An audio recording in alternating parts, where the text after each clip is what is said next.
May budget pa nga ako, yung isang nasana eh. So, pero ito, okay na to, maganda to. Alright. Ito muna pinakabit yung silencer para ma-rat-rat ko muna ng matindi. Yun. Sa tropa sa amin sa Naik. Ayun, sa tropang Naik guys, shoutout sa inyo. So, yo, what's up guys, good day. So meron nga tayo dito ang Suzuki Birchman Street at magka-upgrade siya ng full exhaust. Ang ikakabit natin dito ay Akrapovic or Yoshimura guys. So pagpipilian pa ni sir kung ano yung magugustuhan niya. So ito guys yung itsura ng muffler niya. Ilang taon na po itong motor niya sir? 3 years na.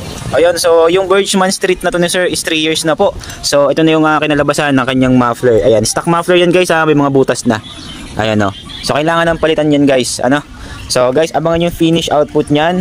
Suzuki Birchman Street from Naik, Cavite. So dumayo pa dito sa Santa Rosa, Laguna para mag-avail ng ating full system exhaust. So sa ngayon, kabitan muna natin to guys. So ganito ako magkabit ng muffler niya guys. Para safe siya. Tanggalin yung sensor guys. Tinatanggal ko muna yung upuan niya.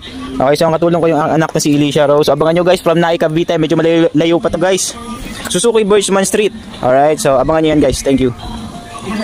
Moments later. What's up guys, good day. So ito na nga po yung finish output ng Suzuki Birchman Street. Ang in-upgrade natin dito ay full system Akrapovic Tri-Hexa full carbon. So ito guys yung appearance, so napakaganda. Ito po yung klase ng elbow natin, diba? Solid yan guys.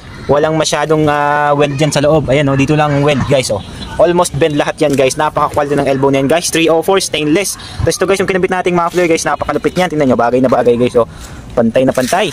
Okay? So sa gustong makarinig ng sound check guys, sound check tayo without silencer. Alright guys, sound check tayo without silencer. Bebet pa rin. Alright. Isa pa, isa pa. Okay. Okay, isa pa, bebe. So yun guys, narinig nyo naman kung gaano ka-solid yung tunog guys. Walang silencer yon. Kung gusto nyo yung tahimik guys, ikabit nyo lang yung silencer. So sa ngayon, ang gusto ng client natin guys ay wag na muna natin ikabit.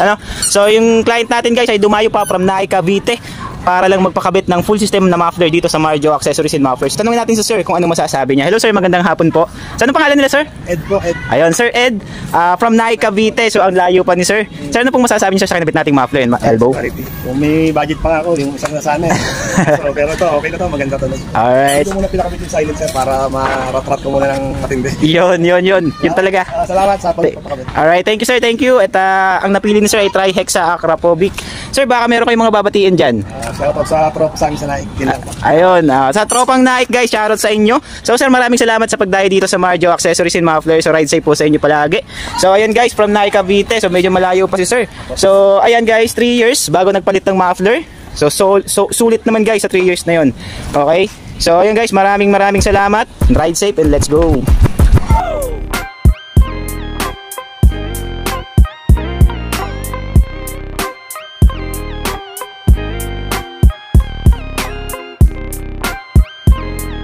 So guys, pauwi na. Opo sir, doon lang. So pauwi na si sir guys, hindi na siya magtatagal. So medyo malayo-layo pa sir, ilang oras sa biyahe? Ayan, so thank you. Alright, 2 hours biyahe. Ingat sir, ingat. Thank you po.